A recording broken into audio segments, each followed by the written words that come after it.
అంతరాలను I am rich అని అంటుంది.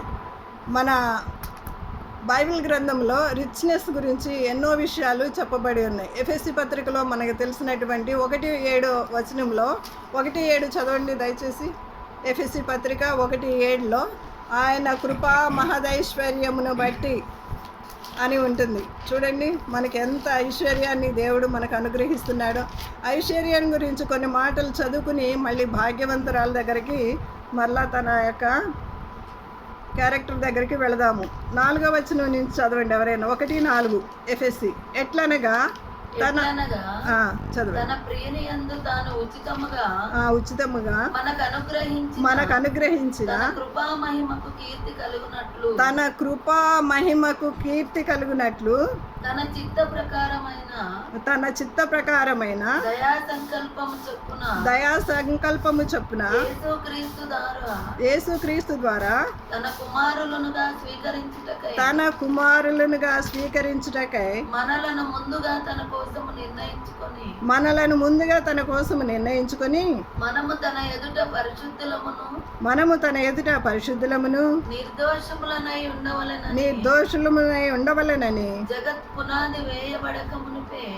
పునాది వేయబడక మునిపే ప్రేమ చేత ఆయన క్రీస్తులో మనలను ఏర్పరచుకొనెను. దేవుని కృపా మహదైశ్వర్యమును బట్టి ఆ ప్రియుని యందు ఆయన రక్తం వలన మనకు విమోచనము. హల్లెలూయా. చాలండి. హల్లెలూయా. ఎంత చక్కని మాటలు చెప్తున్నాడు. దేవుని కృప మహదైశ్వర్యమును బట్టి ఆ ప్రియుని యందు ఆయన రక్తం వలన మనకు విమోచనము. ఎంత గొప్ప మాటలండి. ఇంకొక మాట నేను త్వరగా ఐశ్వర్యాన్ని గురించి 4 మాటలు చెప్పి లేయా దగ్గరికి మనం వద్దాము. ఇదే అధ్యాయము 17వ వచనం ఒక మాట చదవండి సిస్టర్. మరియు మీ మనోనేత్రములు వెలిగింపబడినందున ఆయన మిమ్మల్ని పిలిచిన పిలుపు వలనైనా నిరీక్షణ ఎట్టిదో పరిశుద్ధులలో ఆయన స్వాస్థ్యం యొక్క మహిమైశ్వర్యం ఎట్టిదో ఆయన క్రీస్తునందు వినియోగపరచిన బలాతిశయమును బట్టి విశ్వసించు మనయందు ఆయన చూపుచున్న తన శక్తి యొక్క అపరిమితమైన మహాత్మ్యం ఎట్టిదో మీరు తెలుసుకొనవలెనని మన ప్రభు అయిన యేసుక్రీస్తు యొక్క దేవుడైన మహిమ తన్ను తెలుసుకొనుట మీకు జ్ఞానమును ప్రత్యక్షతను గల మనస్సు అనుగ్రహించినట్లు నేను నా ప్రార్థనల యందు మిమ్మను గూర్చి విజ్ఞాపన చేయుచున్నాను. ఇక్కడ పౌలు ఏం చెప్తున్నాడండి? నేను నా ప్రార్థనల యందు మిమ్మును గూర్చి విజ్ఞాపన చేయుచున్నాను. ఎందు గురించి? ఆయన యొక్క స్వాస్థ్యం యొక్క మహదైశ్వర్యం ఎట్టిదో అది అనుభవపూర్వకంగా మనం తెలుసుకోవాలని ఆయన ప్రార్థనల యందు ఆయన మనకి జ్ఞాపకం చేస్తున్నాడు. మనల్ని జ్ఞాపకం చేసుకుంటున్నాడంట.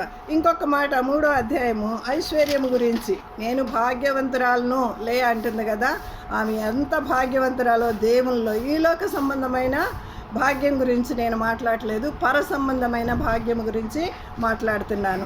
3వ అధ్యాయంలో ఒక మాట ఉంటుంది. 11వ వచనము 8 నుంచి చదవండి సిస్టర్. 8, 11 కలిసే ఉంది. దేవుడు మన ప్రభువైన క్రీస్తు యేసునందు చేసిన నిత్య సంకల్పము చొప్పున పరలోకములో ప్రధానులకును అధికారులకును సంఘము ద్వారా తన యొక్క నానా విధమైన జ్ఞానము ఇప్పుడు తెలియబడవలనని ఉద్దేశించి శోధింప శక్యము కాని క్రీస్తు ఐశ్వర్యమును అన్యజనులలో ప్రకటించుటకును సమస్తమును సృష్టించిన దేవుని యందు పూర్వకాలము నుండి మరుగై ఉన్న ఆ మర్మమును గూర్చిన ఏర్పాటు ఎట్టిదో అందరికి తేటపరచుటకును పరిశుద్ధులందరిలో అత్యల్పుడనైన నాకు ఈ కృప అనుగ్రహించెను. ఎంత వండర్ఫుల్ వర్డ్స్ అండి. అత్యల్పుడు అని అంటున్నాడు. అసలు ఆయన చేసిన యాత్రలు కానీ, ఆయన రాసిన లిటరేచర్ కానీ, ఆయన చేసిన సేవ కానీ ఎవరితోనూ కంపేర్ చేసుకోలేమండి. అంత గొప్ప వ్యక్తి ఏమంటున్నాడంటే అత్యల్పుడును. ప్రభువులో ఎంత తగ్గించుకుంటున్నాడు. అందుకని తను తాను తగ్గించుకున్నవాడు హెచ్చింపబడును. పేతురు పత్రికలో ఇంకొక మాట ఉంటుంది, ఆయన తగిన సమయమందు మిమ్మల్ని హెచ్చించినట్లు బలిష్టమైన ఆయన రెక్కల క్రింద దీన మనస్కులై ఉండండి అని పేతురు పత్రిక 5వ అధ్యాయంలో ఒక చక్కని మాటలు ఉంటున్నాయి. ఈ యొక్క ఐశ్వర్యము గురించి మనము చూసాము. ప్రభువులో ఉన్న ఐశ్వర్యము అది క్రీస్తులో ఆనందము కానీ ఐశ్వర్యము కానీ శాశ్వతమైనదండి. ఈరోజు వెళ్ళిపోయేది కాదండి. మనము కంటికి కనపడేవన్నీ చూసి మనం ఐశ్వర్యం అనుకుంటున్నాం, కానీ క్రీస్తులో ఐశ్వర్యాన్ని మనము సంపాదించుకోవాలి. ఏలియా వలె రోషము కలిగి క్రీస్తు కొరకు నిలబడాలండి.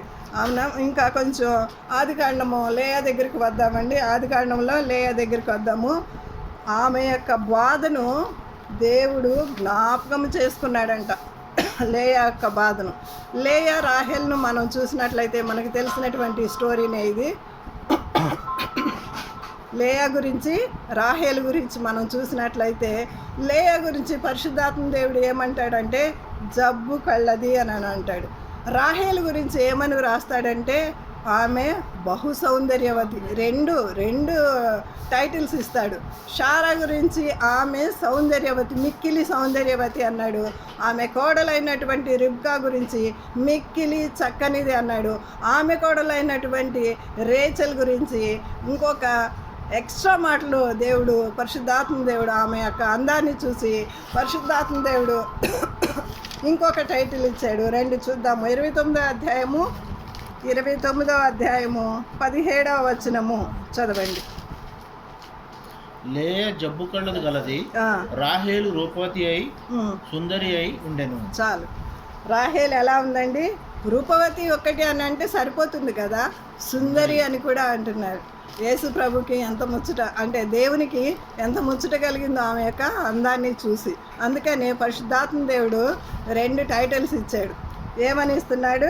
ఆమె రూపవతి, ఆమె సుందరి కూడా అని టైటిల్స్ ఇస్తున్నాడు.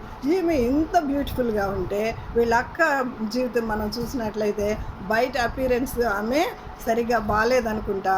అందుకే ప్రభు అక్కడ ఆ మాట రాశారు, ఆమె జబ్బు కళ్ళది. మనకి స్టోరీ అంతా తెలుసు. లాస్ట్కి ఏమినే లవ్ ఇన్ ఫస్ట్ సైట్ అంటారు కదండి. యాకోబు ఏమిని చూడంగానే లవ్లో పడ్డాడు. ఆమె కోసం ఎన్నో సంవత్సరాలు కొలువు చేశాడు. తీరా పెళ్లి చేసుకుందామన్న సమయం వచ్చేవరకు అన్యాయం అయిపోయింది.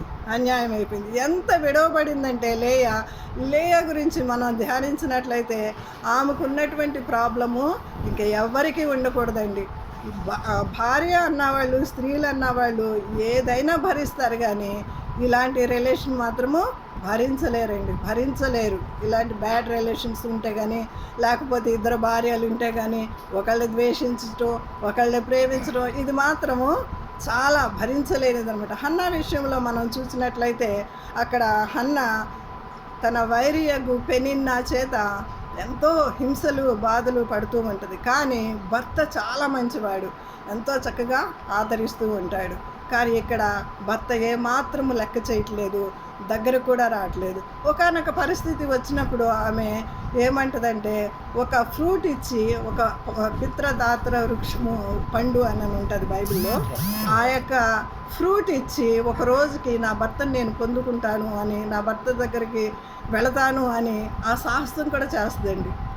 అంత దీన పరిస్థితి అయిపోయింది. భర్త లెక్క చేయకపోవటం చేత, ప్రేమించకపోవటం చేత ఇంకా దేవుని పాదాలే పట్టుకుని ఆమె ఎంతగానో ప్రార్థన చేసినట్లుగా చూస్తాం. ఎంత వినయము, ఎంత విధేయత మనము లేయాలో చూస్తూ ఉంటామండి. అందుకని దేవుని వాక్యంలో ఒక మాట ఉంటుంది, నాకు జ్ఞాపకం వస్తుంది. యెహోవా ఆశీర్వాదము మనకి డాష్ ఏమిస్తుందండి చెప్పాలా? అందరు రెస్పాండ్ అవ్వాలి. ఆ వాక్యం వింటున్న వాళ్ళు. యెహోవా ఏమ్మా ఆశీర్వాదము మనలకు ఆ. ఐశ్వర్యాన్ని ఇస్తుంది. యెహోవా ఆశీర్వాదం మనకి ఐశ్వర్యాన్ని ఇస్తుంది. బైబిల్ గ్రంథాన్ని పరిశీలనగా చదవండి, అది మనకి ఐశ్వర్యాన్ని ఇస్తుందండి. ఇహలోక సంబంధమైన కంటికి కనబడేవన్నీ ఇక్కడే మనం వదిలిపెడతాం. ఎవ్వరు కూడా ఎంత గొప్ప సంపాదకులైనా సరే, మరి వరల్డ్ నెంబర్ 1 రిచెస్ట్ పీపుల్ అని 1, 2, 3 అని 10 మెంబర్స్ని వేస్తారు. ఎంత కోట్లు వాళ్ళు సంపాదించుకున్నా సరే ఒట్టి చేతులతో వెళ్ళవలసిందేనా? అలెగ్జాండర్ నా చేతులు బయట పెట్టండి, అన్ని దేశాలు నేను జయించేసానని చెప్పాడు కదండి. మనం ఒట్టి చేతులతోనే వచ్చాము, ఒట్టి చేతులతోనే వెళ్ళవలసింది. మనం సంపాదించుకోవాల్సింది మహదైశ్వర్యము, ప్రభువు యొక్క ఐశ్వర్యాన్ని మనము సంపాదించుకుందాం. ఈమె ప్రభువు పైన ఆనుకుంది కాబట్టి ఈమె జీవితం భర్త నెగ్లెక్ట్ చేసినప్పటికీ దేవుని యొక్క ప్రణాళిక, ఈమెను పెండ్లి చేయటంలో దేవుని యొక్క గొప్ప ఉద్దేశం ఉందండి, గొప్ప ఉద్దేశం ఉంది. బహుశా ఆమెను వాళ్ళ తండ్రి మరి చేయబట్టుకుని మరి మొదటి రోజు రాహేల్ని ఇవ్వకుండా లేయాని తీసుకుని అల్లుడికి ఇవ్వడానికని మరి వెళ్ళినప్పుడు, అంటే యూదుల సాంప్రదాయంలో తండ్రే చేయబట్టుకుని తీసుకుని వెళ్ళి ఆ బెడ్రూమ్లో విడిచిపెడతాడనమాట. అలా విడిచిపెట్టినప్పుడు ఒకసారి బహుశా ఏంటి డాడీ, మరి యాకోబు ప్రేమించింది చెల్లిని కదా, నన్ను తీసుకెళ్తున్నావేంటి డాడీ అని అడుగుంటే ఆ తండ్రి గుండెలు ఎలా ఉండుంటాయో. ఆమె అడిగిందో లేదో మనకు తెలియదు, కానీ ఒకవేళ అడుగుంటే ఆ పరిస్థితి ఎలా ఉండేదో, ఆమె ఎంత క్రష్ అయిపోయి ఉంటుందో, స్పిరిట్లో ఎంత క్రష్ అయిపోయి ఉంటుందో. ఇట్లా తల్లిదండ్రుల దగ్గర, ఇక్కడ భర్త దగ్గర కూడా క్రష్ అయిపోయిందండి. కానీ దేవుడు విడిచిపెట్టలేదు. ఒకసారి చూడండి, అద్భుతమైన మాట నేను మీకు చూపిస్తాను. 29వ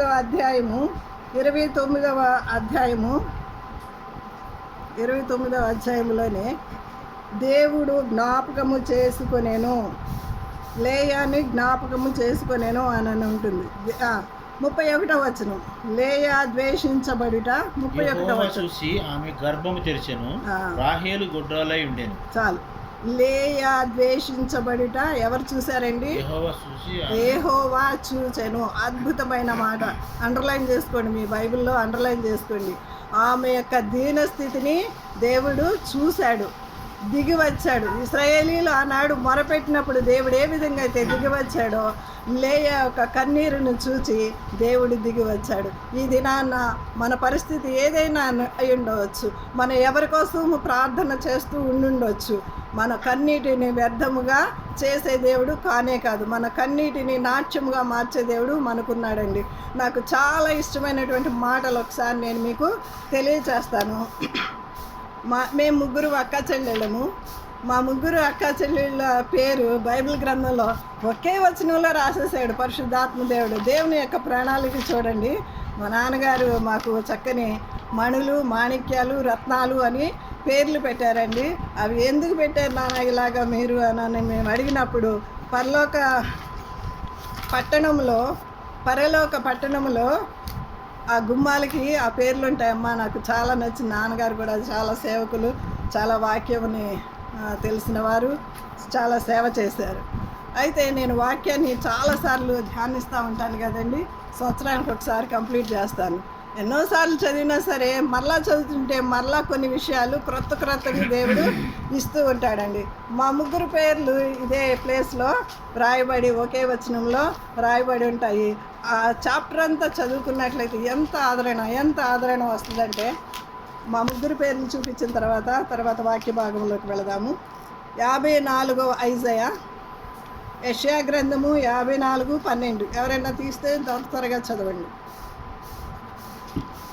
మాణిక్యములతోనూ నీ కోట కొమ్ములను, సూర్యకాంతులతోనూ నీ గుమ్మములందును కట్టుదును, ప్రశస్తమైన రత్నములతోనూ నీకు సరిహద్దులు ఏర్పరచుదును. చాలండి. ఇక్కడ మా ముగ్గురు పేర్లు వచ్చేస్తాయి. మాణిక్యములతో నీ కోట కొమ్ములను, సూర్యకాంతముతో నీ గుమ్మములను కట్టుదును, ప్రశస్తమైన రత్నములతో సరిహద్దులు ఏర్పరచుదును.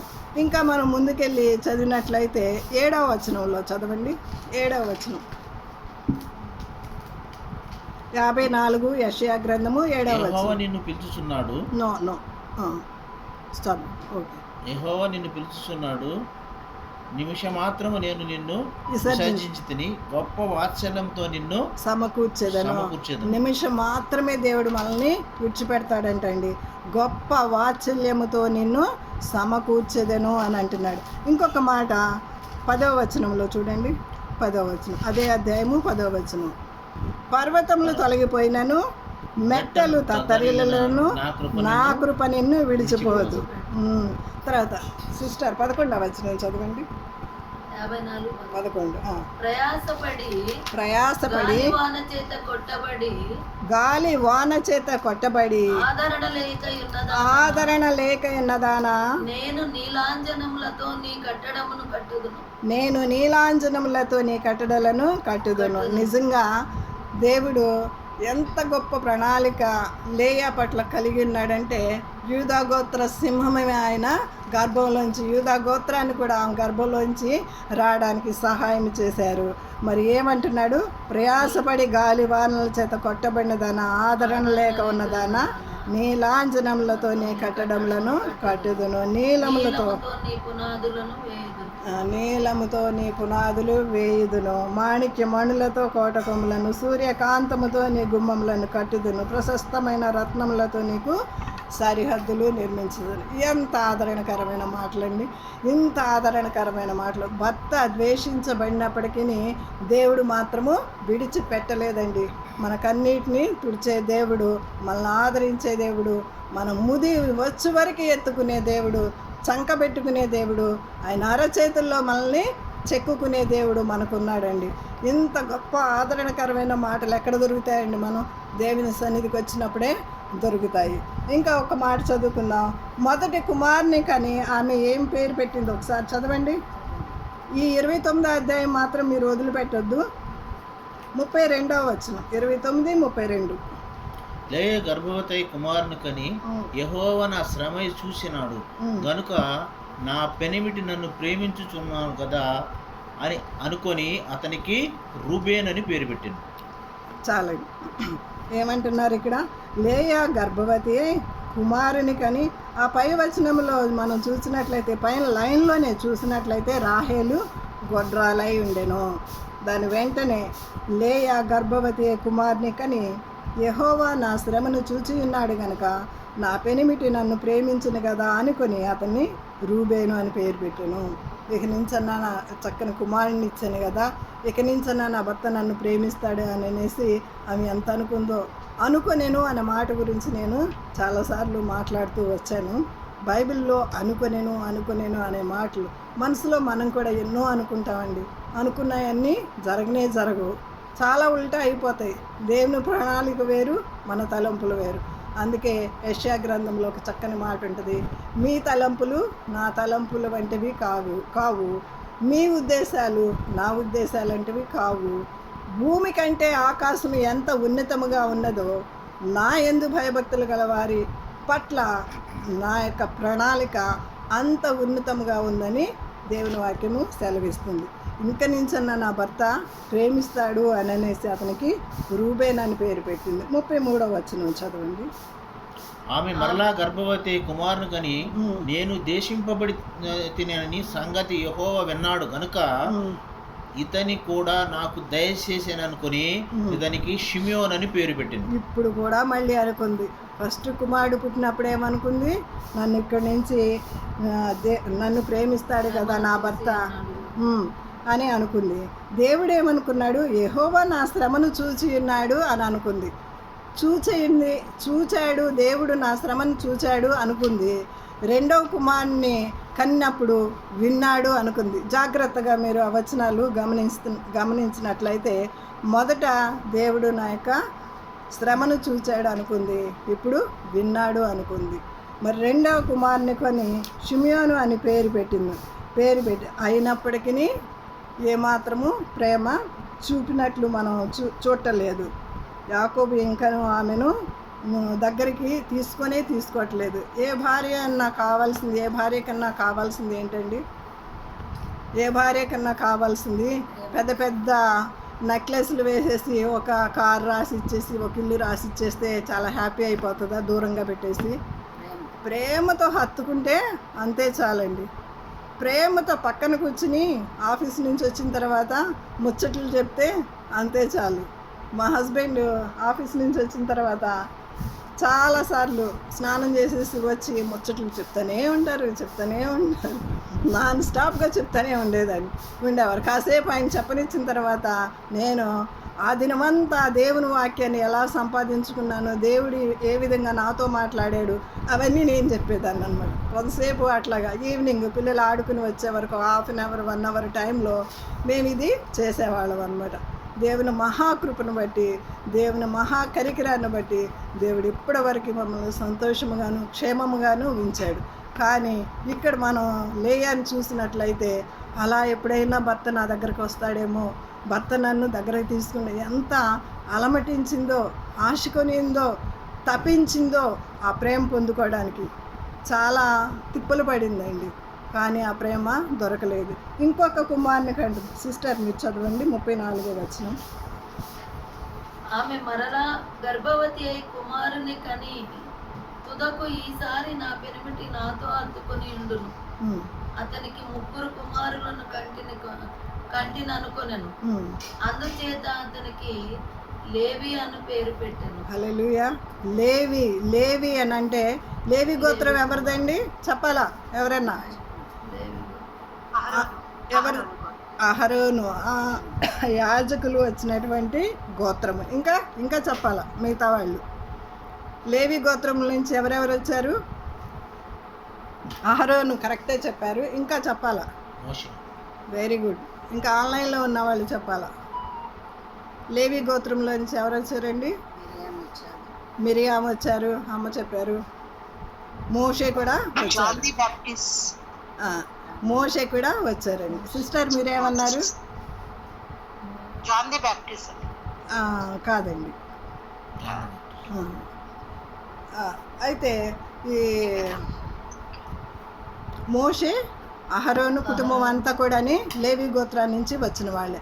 అంత గొప్ప యాజకుల కుటుంబాన్ని ఆమె గర్భంలో నుంచి వచ్చారు. ఇంకొకటి ఏంటంటే లాస్ట్గా ఇంకొక 35వ వచనం చదవండి సిస్టర్. ఆమె మరలా గర్భవతి అయి కుమారుని కని ఈసారి యెహోవాను స్తుతించదననుకుని యూదా అని పేరు పెట్టాను. ఈసారి నేను యెహోవాను ఉడికెను. ఇంకా 4వ కుమారుడు పుట్టినప్పుడు యూదా అని పేరు పెట్టింది. యూదా గురించి మనకు తెలుసు కదా. 49వ అధ్యాయము, ఆదికాండం 49వ అధ్యాయంలోకి రండి ఒకసారి. అక్కడ ఇస్సాకు బ్లెస్ చేసినటువంటి బ్లెస్సింగ్స్ అన్నీ ఉంటాయి. ఆదికాండము 49 యూదా గురించి కొన్ని మాటలు చదవండి. 9వ వచనము, 8వ వచనం చదవండి. యూదా నీ సహోదరులు నిన్ను స్తుతించెదరు, నీ చేయి నీ శత్రువుల మీద ఉండును, నీ తండ్రి కుమారుని ఎదుట సాగిలపడుతును. కొదవసింహము నా కుమారుడా, నీవు పట్టిన దాన్ని తిని వచ్చితివి. సింహము వలె గర్జించు ఆడు సింహం వలె అతడు కాళ్ళు ముచ్చుకొని పడుకొని అతని లేపువాడెవడు. చాలు యూదా గురించి దేవుడు ఇచ్చినటువంటి గొప్ప స్టేట్మెంట్స్ అన్నమాట. ఈ తర్వాత మీరు చదువుకోండి, ఇంకా చాలా ఉన్నాయి. ఒక్కొక్కరి గురించి, ఆమె కనినటువంటి పిల్లల గురించి ఇక్కడ మనం చూసినట్లయితే ఎంతమందిని కందండి. ఇంకా మన సమయం అయిపోయిందా? ఇంకా కొంచెం సేపు చెప్పొచ్చు అంటారా? సరే, ఇంకా నా కాన్పు ఉడికిపోయిందని యూదాని కన్న తర్వాత దేవుని స్తుతించిందండి. మొట్టమొదటిసారిగా బైబిల్ గ్రంథంలో స్తుతించటం, ఒక స్త్రీ దేవుని స్తుతించటం మనకి ఇక్కడే కనిపిస్తుందండి. దేవుని స్తుతించింది. ఇంకా ఇప్పుడైనా నా భర్త నన్ను హత్తుకుంటారు అనుకుంది, ప్రేమిస్తాడు అనుకుంది, దగ్గర తీసుకుంటారు అనుకుంది. అయినా సరే అతను ఏమాత్రము అది చేయలేదు. తర్వాత మరలా ఇంకా ఆమెకి 2 కుమారులు పుడతారు. ఇంకా 2 కుమారులు. ఆమె యొక్క పనమ్మాయిని బట్టి జిల్ఫా బట్టి కూడా బిల్హా జిల్ఫాని 2 ఇచ్చి పంపిస్తారు కదా, వారిని బట్టి 2 వస్తారు. మరి తర్వాత ఆమె 2 కంటది. మొత్తం ఆమె సంతానం ఎంత అయిందండి? 9 మంది సంతానం అయిపోయింది ఆమెకి. రాహేలుకి ఎంతమంది పిల్లలు? రాహేలు ఎంతమందిని కనింది? 2 కనింది. ఒకళ్ళు యోసేపు రెండవది బెంజమిన్ కనింది. తర్వాత ఆమె ఏం చేసింది, ఇద్దరు ఆమె యొక్క సర్వెంట్ని దాసిని ఇచ్చినప్పుడు వాళ్ళకి ఇద్దరు పుట్టారు. ఆమె అకౌంట్లో ఎంతమంది ఉన్నారు? 4. ఈమె అకౌంట్లో ఎంతమంది ఉన్నారు? ఒక ఆడపిల్ల కూడా పుట్టింది కదా, 9 మంది. ఈమె అకౌంట్లో ఎంతమంది ఉన్నారు? 9 మంది. ఒకవేళ బహుశా అనొచ్చు అనకూడదు కానీ, ఒకవేళ ఆస్తి పంపకాలు చేస్తే ఎవరికి ఎక్కువ భాగం వెళ్ళిపోద్ది? చాలా రిచ్ పీపుల్ కదా వీళ్ళు. అబ్రహాము గొప్ప ధనవంతుడే, ఇస్సాకు గొప్ప ధనవంతుడే, మరి యాకోబు గొప్ప ధనవంతుడే, విస్తారమైన ఆస్తి గలవాళ్ళు, మామూలు వాళ్ళు కాదు వీళ్ళు. ఒకవేళ ఆస్తి భాగాలు చేస్తే ఎంత వెళ్తుందండి? అందుకే ఆమె అంటుంది నేను భాగ్యవంతురాలని అని అంది. ఎంతమంది పుట్టిన తర్వాత అంది ఆ మాట? 4 పుట్టేసి 5వ వాళ్ళు పుట్టిన తర్వాత, తన యొక్క దాసికి పుట్టిన తర్వాత నేను భాగ్యవంతురాలని అని అంటుంది. ఇప్పుడు మీరు నేను కూడా క్రీస్తు మహదైశ్వర్యంలో భాగ్యవంతులమేనండి, భాగ్యవంతులమే. దేవుడు మనకు ఎంత కంఫర్టబుల్ వచనాలు మనకు అనుగ్రహించాడో. ఎన్నో వచనాలు ఇంకా చూపిద్దామని నేను ఎంతో ప్రిపేర్ అయ్యాను, కానీ సమయం కొంచెముగానే ఉంది. నేను ముగించేస్తున్నాను. మరి యొక్క వచనాలను ఇంకొకసారి మీరు ధ్యానించండి. యెషయా గ్రంథం 54వ అధ్యాయంలో వ్రాయబడినటువంటి ఆదరణకరమైన మాటలు తీసుకుని మనము ముందుకు సాగుదాము. దేవుడిచ్చినటువంటి ఈ కృపను బట్టి, ఈ ఆధిక్యతను బట్టి, ఈ మాటలను బట్టి దేవుడు దీవించి ఆశీర్వదించును గాక.